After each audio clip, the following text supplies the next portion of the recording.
So welcome. Thank you very much for agreeing to participate in the Hearts of Freedom project. Your participation in the project is very much appreciated. Thank you very much for that. So I'll begin by asking you your name, please. My name is Ho, family name, LINH MINH. Okay. And where were you born? I was born in Kiên Giang, southwest of Vietnam. Okay. And do you have any memories of when you were a child and an adolescent in Vietnam? Yeah, I attended the school, like high school in Kiên Giang. Okay. And then later on, I went to Saigon. Okay. Continued to study. And then after school, in Vietnam, like the war happened. So every man have to go to Army or Air Force or Navy. Then I have to go to they call the Thủ Đức military training for officer. After a year, so they transfer me to the province they call Kiên Phong, like for infantry, fight on the ground. After a year and a half, they call me back to check up for healthy, for the medical checkup to go for pilot training. Then after that one, I passed the medical checkup. Then I have to attend the English class in Vietnam. And then after I passed English, they sent me to Texas, Lakeland Air Force Base, Lakeland Air Force Base for English again, like specialized English. So we study about the English for like helicopter or whatever, like what they call like cyclic, whatever, like specialized or about the how flying. And after they pass it, they send me to for water for basic training like piston engine. Reason they teach piston engine, small engine, to save gas. Then after 115 hours basic training, they send me to Georgia, for Hunter, Georgia, for tactical training, and Huey, the medium helicopter, 15 people, that they use in Vietnam. So that one for 110 hours. After graduated, they send me back to Vietnam for work. And then I work on the middle of Vietnam, highland, high mountain and bad weather. And that area is very bad fighting, because between the border of Vietnam, Cambodia, and Laos, they call triangle. A lot of Viet Cong there.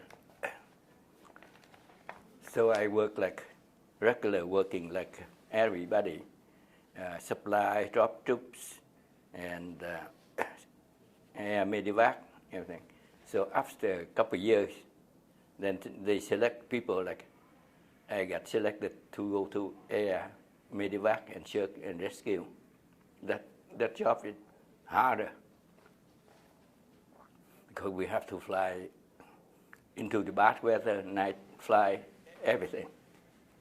Because regular pilot, they do not fly into bad weather or did not fly into the storm or whatever.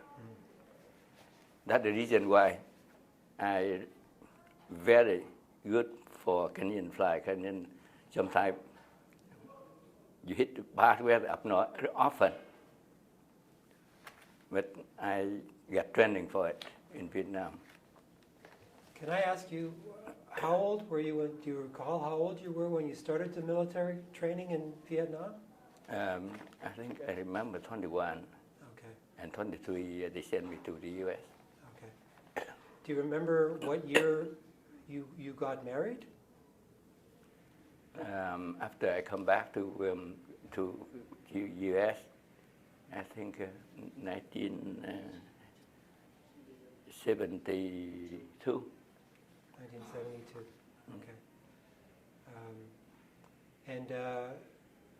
So you, first of all, you got the military training, you went to the US, you came back, and then you got married, and then you continued obviously with the military training, as you said, and did some work as a pilot in Vietnam. Yeah. Okay.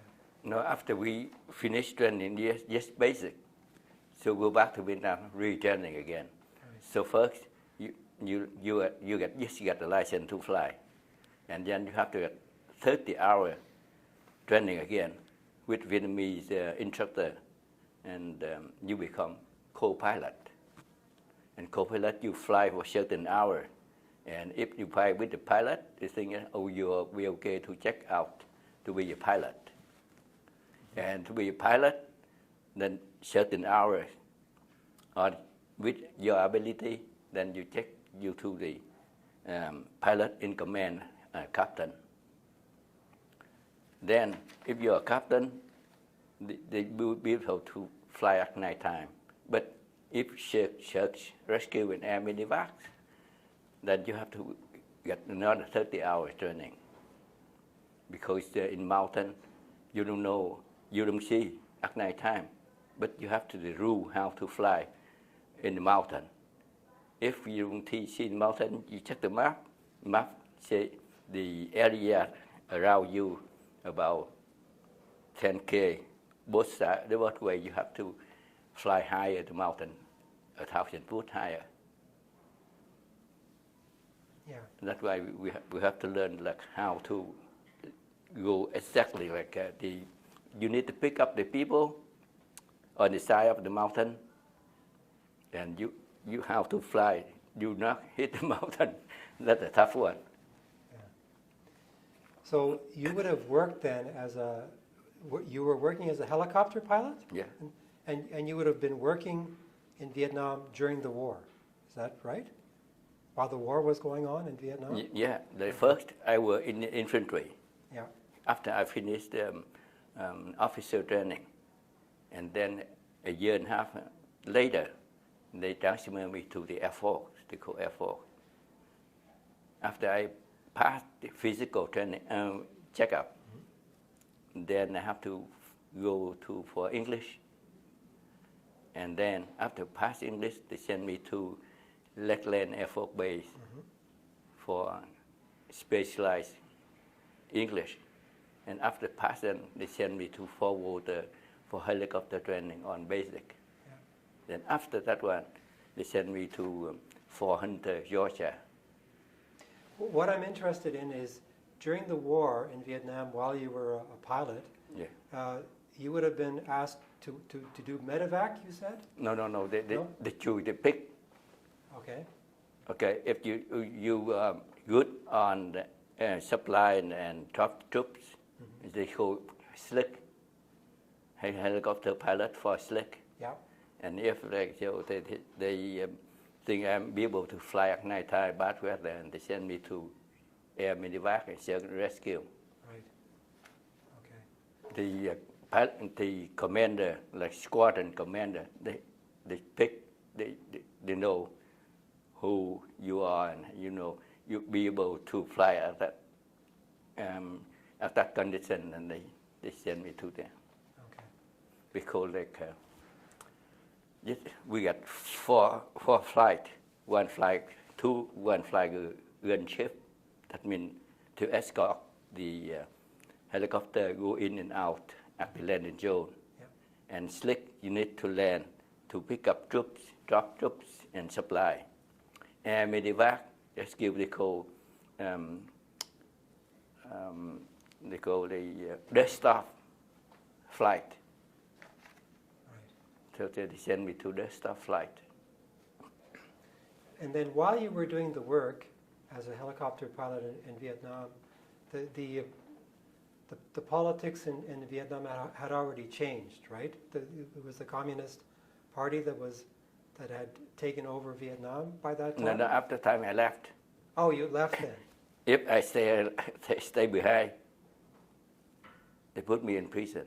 Oh, for okay. at least 6 to 10 years.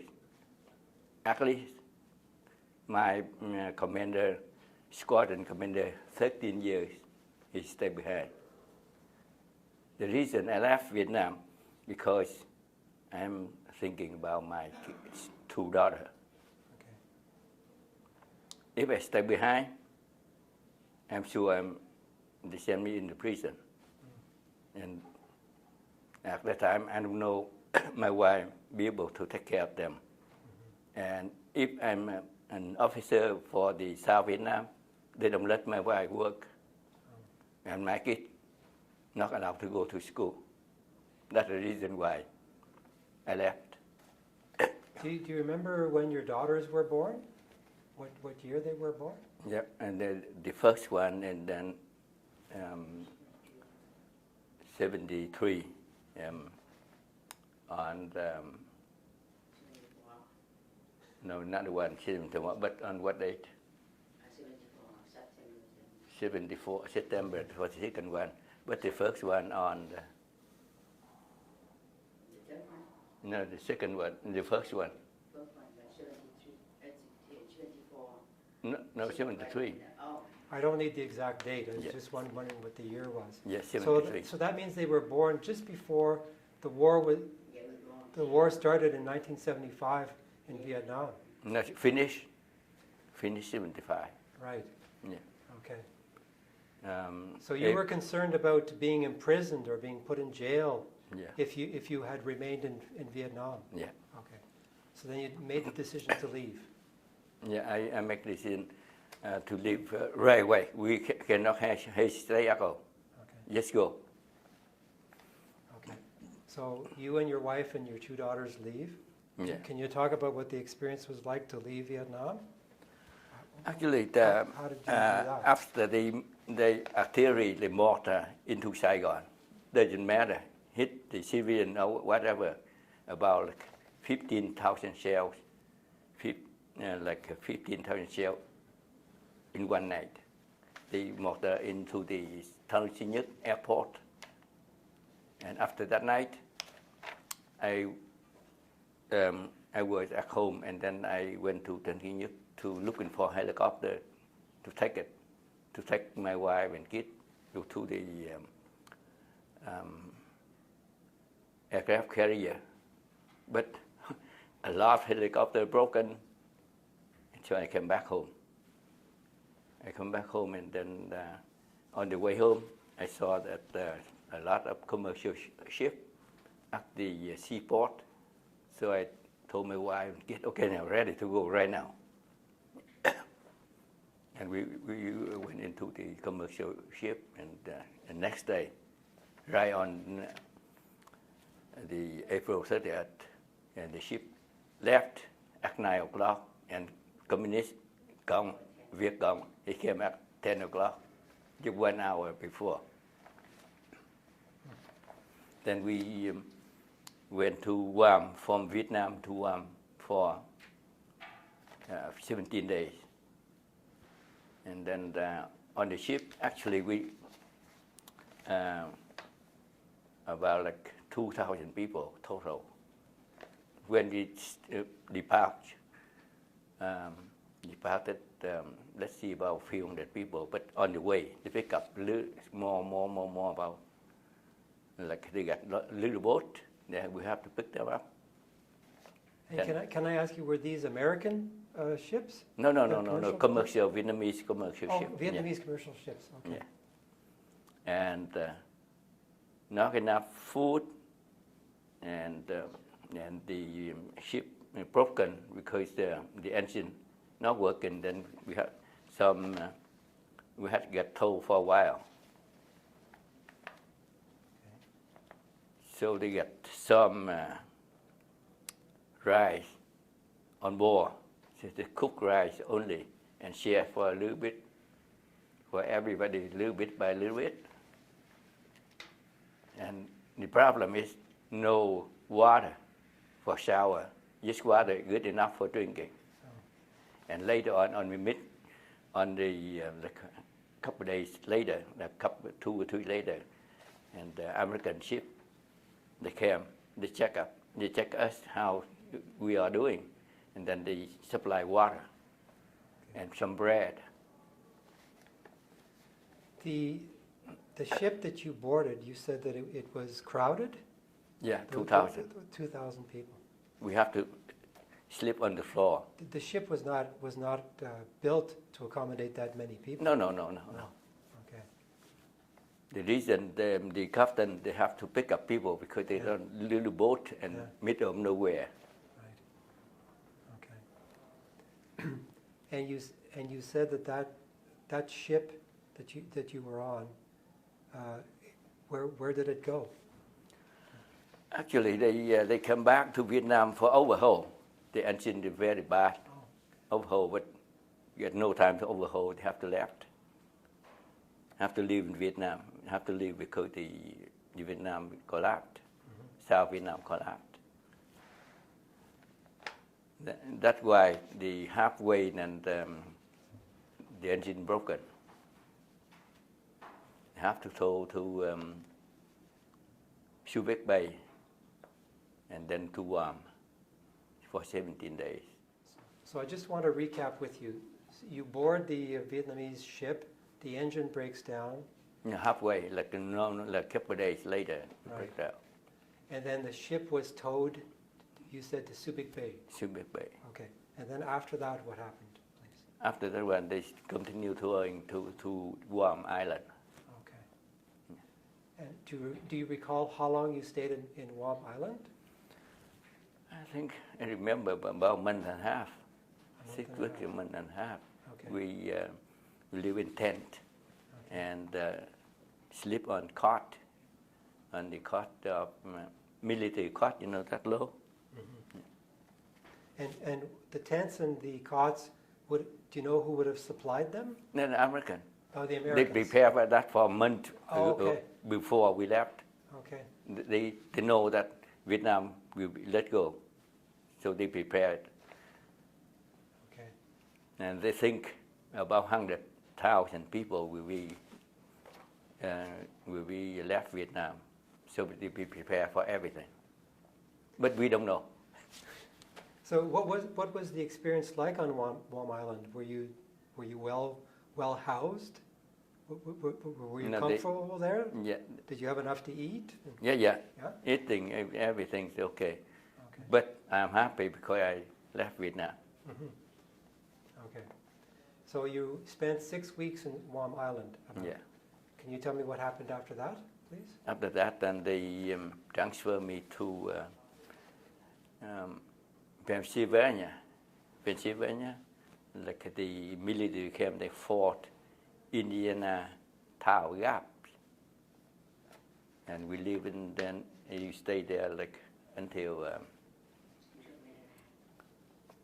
August 10, I think, August 10, Of what year? 1975. Okay. And so you would have boarded a ship from Guam Island to go to Pennsylvania. Is that? No. Oh, you flew. Yeah, Oh, you from flew Guam from- Island. You flew from Guam Island to Pennsylvania? Yeah. Okay. So what was the experience like in Pennsylvania? Pennsylvania, we still live in the barrack. Okay. They belong to military. And then before August 10, like 10 days before that, so they heard that Canadians will accept 5,000 refugees to go to Canada. Then 7 of us, like old pilot, helicopter pilot, applied to go to Canada. So a friend of mine, very close friend, we fly together in Vietnam. He got sent to Halifax, and I got sent to Winnipeg. Okay. And another You guys to Alberta, and another guy sent to Montreal. But when you were in Pennsylvania, did the Americans offer to have you stay in the United States? Yeah, we were waiting for a sponsor, private sponsor. Oh, okay. But while you were there, you made the decision along with some of your friends to come to Canada. Yeah, I told you two reasons. One, we got very good match with American. And second thing, and a friend of mine, he went to Quebec, and after a week, I don't know who gave him money, about $1,000 to get the license. I got the helicopter license, you need $1,000 only to fly 2 hours, and half an hour to check out, to check right. Then we got a letter, so we said, okay, now, if we stay behind, if we stay in the U.S., and we have to go to school again, and I got wife and 2 kids, unable to go to school, have to work, labor work, and I don't know for how long. So a friend of mine said, okay, now, first, you do labor work, and cannot go to school. And second, if you go to Canada, you got a job right away. So we go. That made the decision to go. Do you remember how long you stayed in Pennsylvania before you left to go to Canada? Yes, about, let's see, about 5-6 weeks. Okay. And you flew from Pennsylvania? Yeah, to Montreal for a night. Okay. On the 10th. And from the 11th, we came to Winnipeg. The 10th, which month? August 11th to Winnipeg, Manitoba. So can you talk about what was the experience like arriving in Montreal? Montreal. What happened when you were there? No, they just let us stay in the hotel for a night to wait for the flight to Winnipeg. You didn't have to go through any medical tests? No. No? So you just stayed a couple of days and... No medical tests, they do everything in U.S. Oh, I see, okay. So you only stayed a couple of days in Montreal and then you flew to Winnipeg? Yeah. Okay. So when you arrived in Winnipeg, can you talk about what that experience was like? Winnipeg, Winnipeg, they let us stay in the hotel for like a few days, I think. And then we have to go to Manpower at the time. They call Manpower to do all paperwork. Mm-hmm. Then after paperwork, they give us like $280, I think, remember, for a month, rent, everything. So I have to go by bus looking for a place to rent. Nobody help us at all. So we pay $420 for basement of an apartment because we cannot offer more than that, $120. And then the rest for food, and they give us some bed, but very, very inconvenient bed. And my kid, they should give my kid like a bin bed, but they give like or crib bed. They don't have it. They give us like a steel bed, very inconvenient for them. He can roll over and they will fell down. Right. Just out of curiosity, you said that you had to pay to rent an apartment in Winnipeg. Yeah. And did you have money at the time? No, they give us $280. Oh, the government, federal government gave you funding for a month. Right. Okay. So very short of the money. Then after I rented the house, basement of the apartment, I have to apply to go to work again right away. So go by bus, and we work for like manufacturing, like clothing manufacturing. minimum wage, 230 an hour. And later on, not enough, I have to go work for dishwasher at the restaurant, part-time. So I did not get the welfare account, no welfare money. So when you arrived in Winnipeg, what season was it? Was it during the winter or? No, the August. August, Yes, oh, so it was yeah. still warm. Yeah, warm. Okay. And were you and your wife both comfortable speaking English? No, my wife is very little. I speak very broken English because I came back to Vietnam for a long time and war, and I forgot most of them. Right. And then I catch up gradually. Okay. And your daughters would have been about how old No, when you were? one, no, then come in 21 and one not 8 months. So they were little babies. Little baby. I got a picture here. Oh, okay. And then I'm learning to fly, but my wife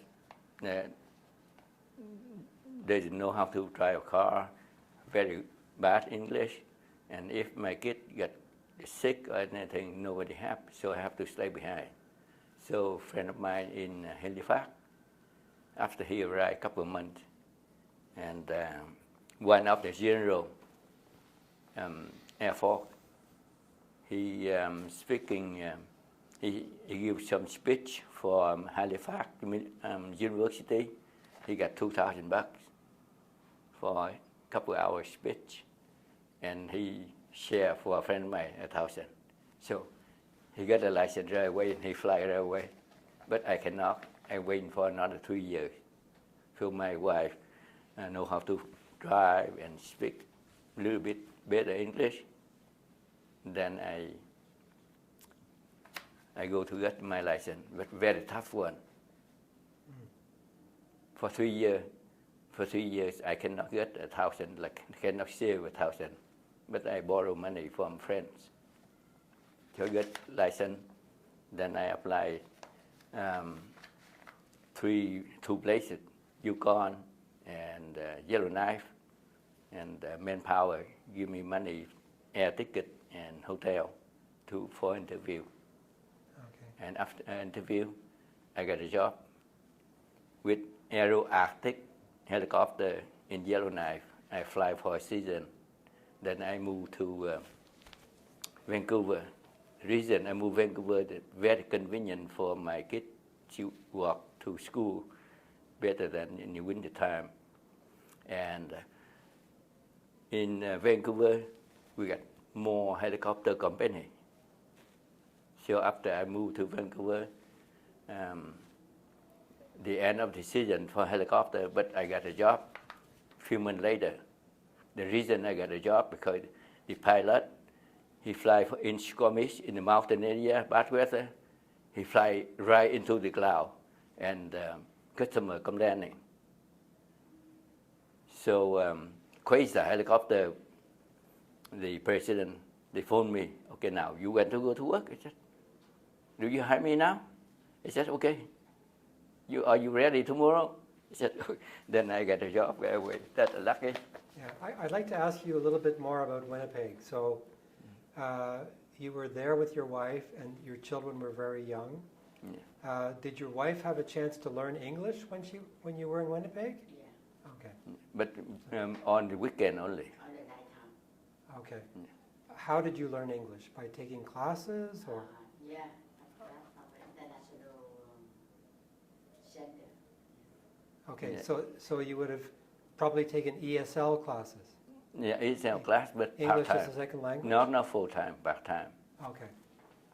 But that was a chance to learn English. Yeah. And did you take English classes as well? No. No. You just I learned it? catch up later. Right. Okay. And so at one point you decide, so there's an opportunity for you to get a job as a helicopter pilot, and you decide that you're going to move with the family to Vancouver. Yeah, after I worked one season for Aero Arctic in Yellowknife. Okay. Yeah. So you remained in Winnipeg, you went and worked in Yellowknife Yes, yeah. for a yeah, season, yeah, and then after that came back and moved to Vancouver. yeah. Okay. The reason I work for Yellowknife, the reason I work for that company, the first interview, and 3 people interviewed, but they picked me. Interviewed by like, they took me around helicopter, they're talking and emergency, everything, and then half an hour flight. Then they let another 2 go, and then okay, now I hire me. And they said, okay, I hire you. And then I said, okay, now I get not interview. He said, don't worry, everybody pay a little bit different, but at something the same. He told me, if you fly in Yellowknife, northern of Yellowknife, if you be able to fly bad weather and without compass, because north of Yellowknife you cannot use compass, you have to use eyes and map. If you fly in here, okay, and then you fly everywhere in Canada. He said, okay, now I stay with you. Okay. And the reason in Quasar helicopter in Vancouver, they hire me, the reason I got mountain fly, night fly, and then Arctic experience with Quasar. So they hire me right away. Okay. So you flew one season in the north of Canada, and then go to Winnipeg, and you start working for a helicopter company helicopter company in Vancouver. Vancouver, Okay. Quasar, they call Quasar helicopter. Quasar. Yeah. Okay. So what was that experience like, flying helicopters in The reason Quasar, they hire me because they want to bid the contract for the high Arctic. So if you want to bid the contract for high Arctic, you have to have the pilot experience, at least one, on the high Arctic, and minimum 2,000 hours. So after I fly for them, and the next year we got one job to fly from here way to the high Arctic on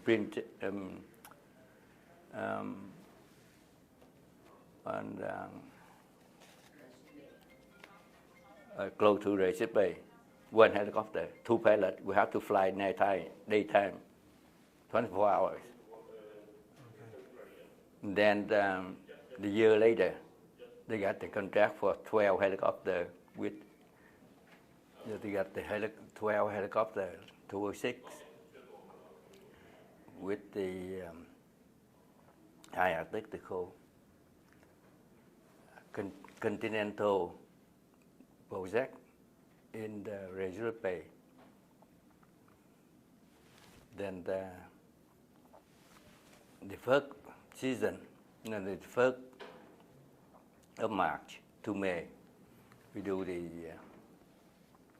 we stay in the ice camp, in the middle of ocean, like 100 miles out of the shoreline. We do the mapping in the seabed. So for helicopter, we have to fly for a couple months, 2 months, to finish 12,000 hours. So each helicopter, we have to fly 2 months or 300 hours. That's a little bit right on the average. The air transport allow one pilot to fly 1 month, the 30 days, 150 hours. No, not allowed more than that. After like a couple, finished the job, we went back home for 2 weeks and come back there again to do different job. Like a lot of scientists research there, like study about polar bear,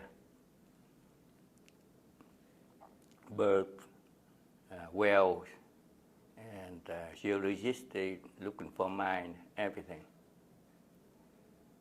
But the funny thing is, if they scientists looking for bear, they always use me. Because my eye is very good. I find bear before anybody, like three people. And then we helicopter 4 people and full field is very heavy. And if you want to shoot the bear, you have to move it into the wind. Otherwise, you just follow him, cannot shoot it. And then I do that job faster than anybody else.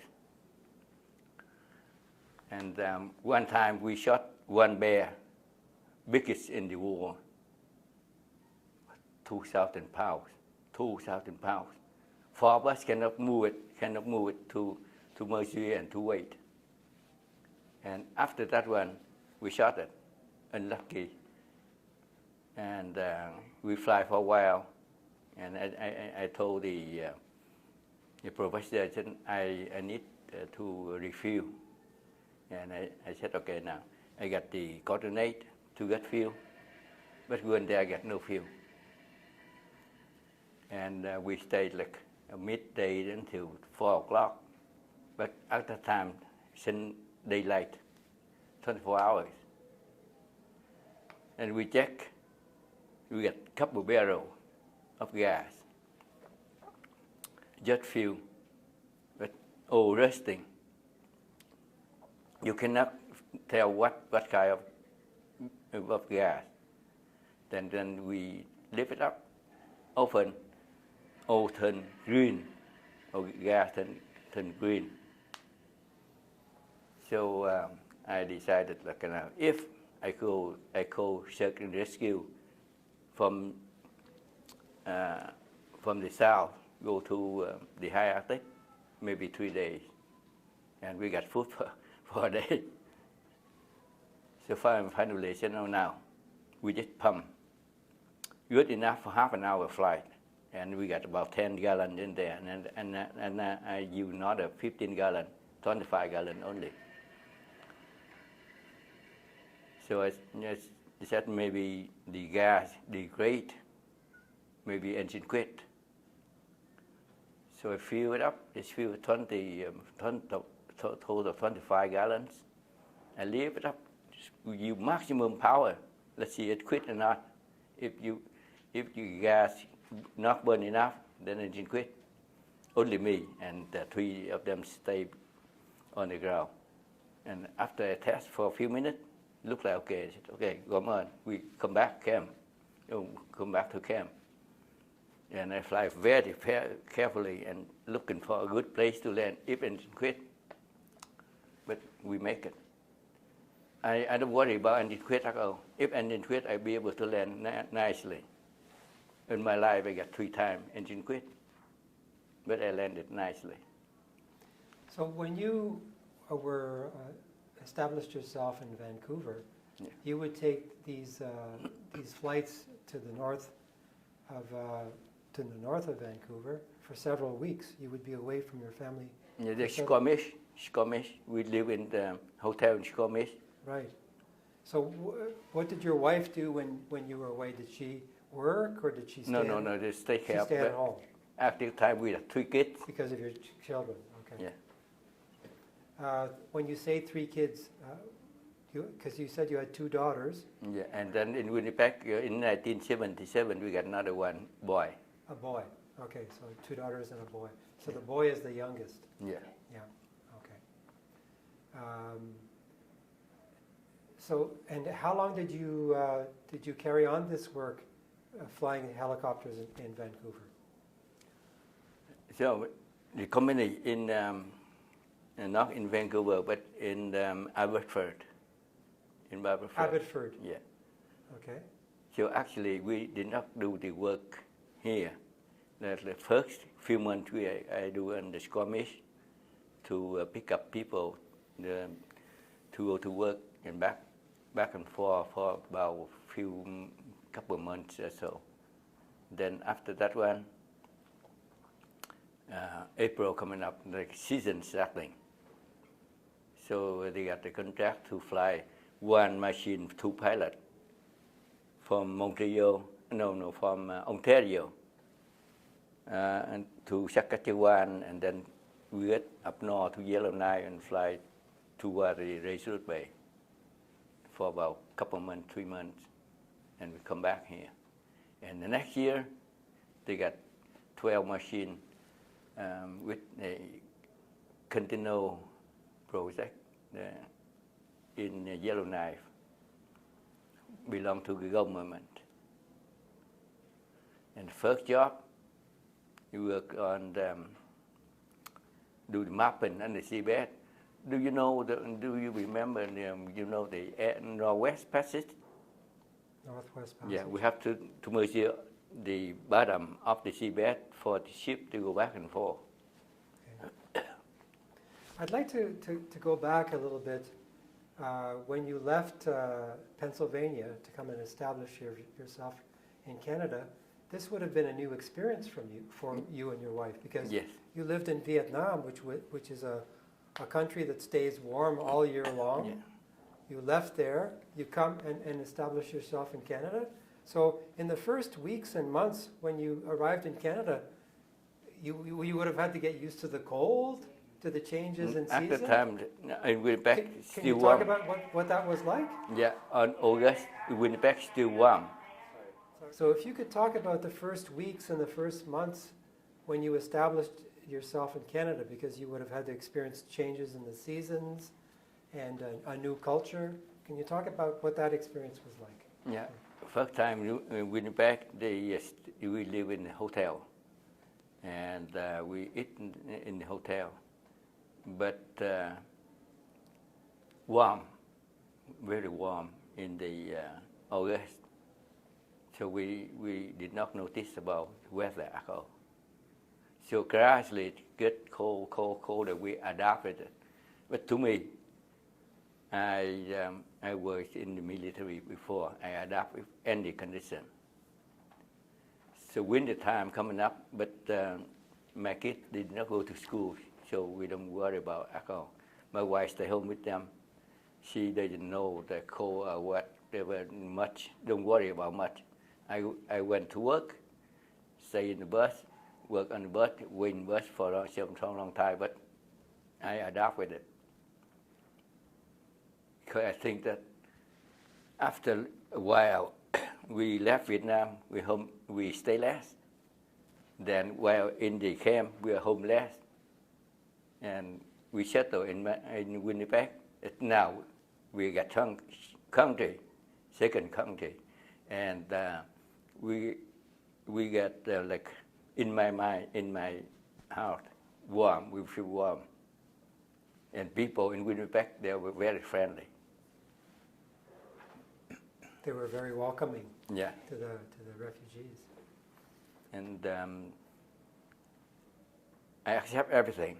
I wish my kid grown up to be good people, good educated.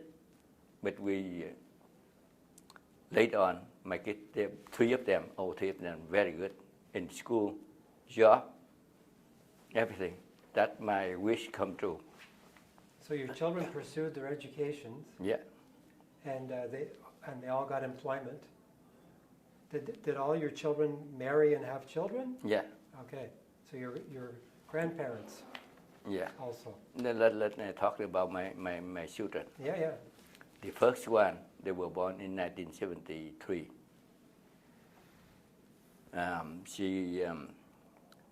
I paid for them for 4 years for university. Business, she graduated with business administration.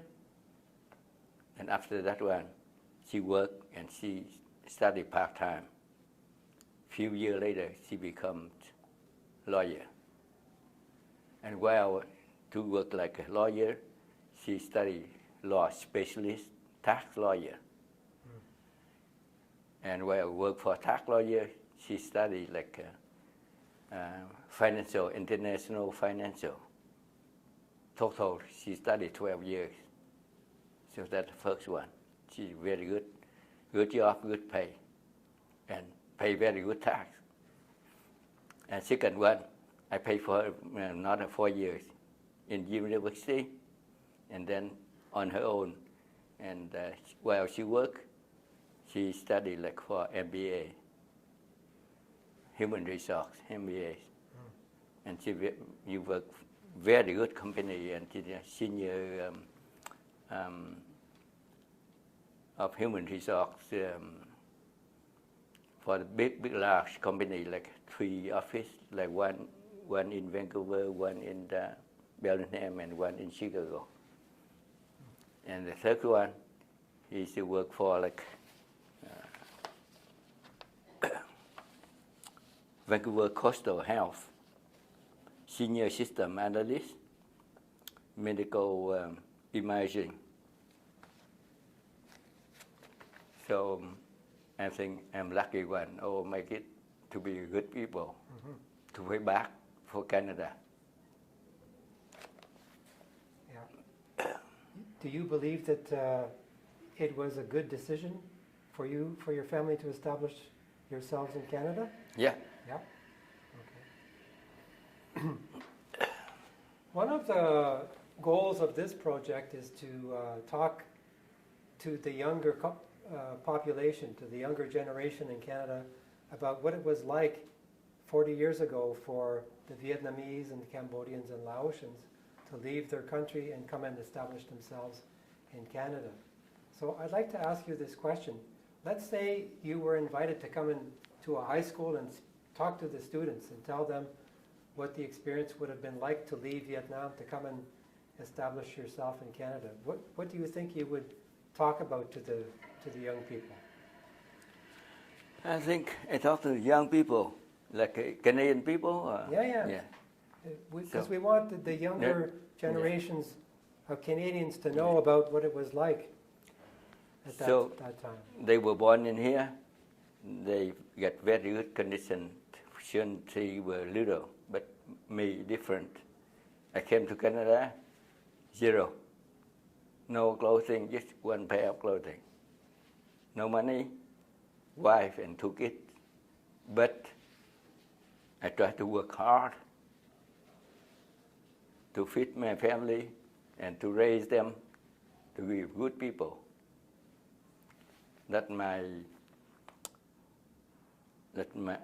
I think that way to have family first and have the country later. Do you remember when you became Canadian citizens? Yeah. What do you remember what year that would have been? After 3 years, then live in Canada, like 78. In 78. Yeah. You became formal Canadian citizens. Yeah. And of course, your children automatically became Yeah. Canadians as well. Actually, when we stay in the front of immigration judge, they did not ask me. They asked my wife and kids. I didn't answer at all. So we started in Vancouver here. So we go to Prince George, then Yellowknife. Yellowknife, and we control the lake here. Control the lake for few. And then Cambridge Bay. Cambridge Bay, right here. So on Victoria Island, Cambridge Bay.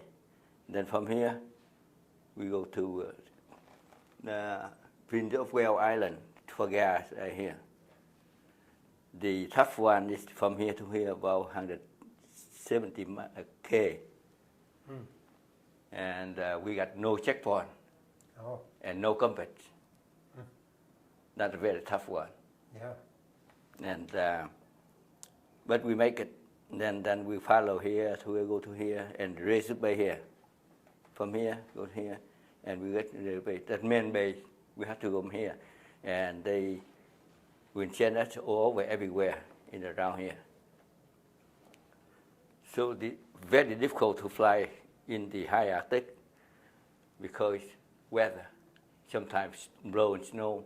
And if you cannot fly in the bad weather, and you have to land and wait for maybe couple of days or 1 day until the weather clear.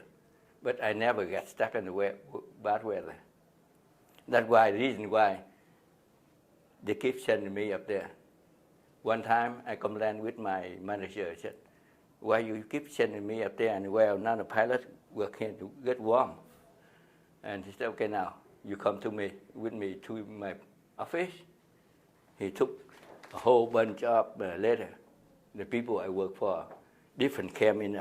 I think they require me, request me to come back.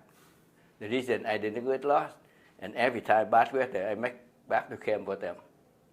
That's the reason why I got stuck in there for 16 seasons, like 15 seasons. 15 seasons you did that work. Yeah. Wow. But I like to work up there because you never worry about history and work with professor, student, all student from Ontario, from Seattle here. Oh wait, for helicopter, they want to fly with me. They draw whoever pick the good one.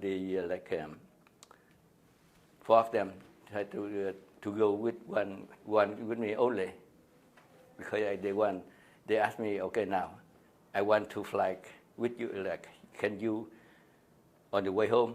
Can you fly like a tactical flight, landing very fast, going up very fast, everything that the old kids they want to go with me. So I got the one tape. One dish I give to Nhung, and the one they call Ice Island. The piece of Ice Island broken from Elshima Island somewhere around here. Okay. That 3K wide, 7K long, and 47 meter deep. And at the time we worked around here. The Ice Island around here. So we came on the Ice Island. Came island to work all up around here. So one time I came very close to the North Pole. And if everybody like came to the North Pole, they get the name, favorite name on the book, but not me, because I work. So Ice Island, from here we work all over, everywhere. Like we do the mapping and the seabed, that I told you. Now, every 2K we have to land. Every 2K we have to land for them to draw the map under the seabed. And every three stop, we stop for 5 minutes to do the gravity work, to looking for oil and gas. And the reason is very difficult to fly up here at that time, no compass. So we have to look for, like one example why we know the heading to go. We got the central bearing. You know central bearing? Mm-hmm. The Earth, 360 degrees, and we got 24 hours. Every time, every hour, the sun and the Earth different. 15 degrees. So the rule is at 6 o'clock in the morning, the sun due east, 90 degrees. And every hour, it goes to like clockwise, 15 degrees. Example, like 12 o'clock, that's 12 midday, the sun due south. So we aim to the sun, we know which way, like we set the electric compass. We have to set it. If you know how to set the compass, then you go. Like if bad weather, then we use the map. Example, from here to here, go to west, east and west. We fly parallel with the one we set east or this way west. The magnetic compass right here. So we work about it. If you pass yellow night about here, you get no compass at all. It spin. Mm-hmm. Compass will spin in the not stay in one place. So we have to, if get daylight with the sun, no cloud, it's very good. And if not, we still to fly it. Okay. Yeah. Squadron name Lạc Long. And every squadron we got the number like 229. That's the number of my squadron. And we use Huey helicopter. Okay. Can you talk about these pictures here? Yeah. What is this picture? You could show the camera. Okay. Này bên Pennsylvania phải không? Yeah, in Pennsylvania camp. Pennsylvania and the military camp. Fort Indiana Town Gap in Pennsylvania. Oh, this was in Pennsylvania. Yeah. Okay. And this, me, my wife, and two kids, like 21 years months old and 18 months old. Okay. Yeah, And this month picture? old, 8 months old. Oh, that one on the U.S. Texas. Chỗ này Centennial. So when I was training in the U.S. Okay.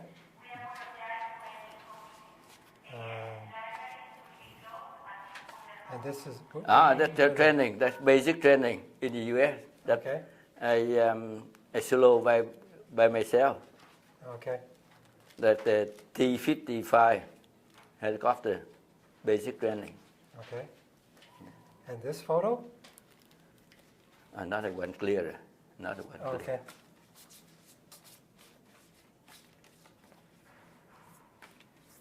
Oh, this one. Yeah. Yeah. Even though that the ice camp, we live in the ice. And 4 of us, 4 pilots in one tent. We have to cover by snow like for insulation. We sleep on cot on the floor. We got the plywood, and then we got the one you see here, the chimney. That one for heat, but not enough.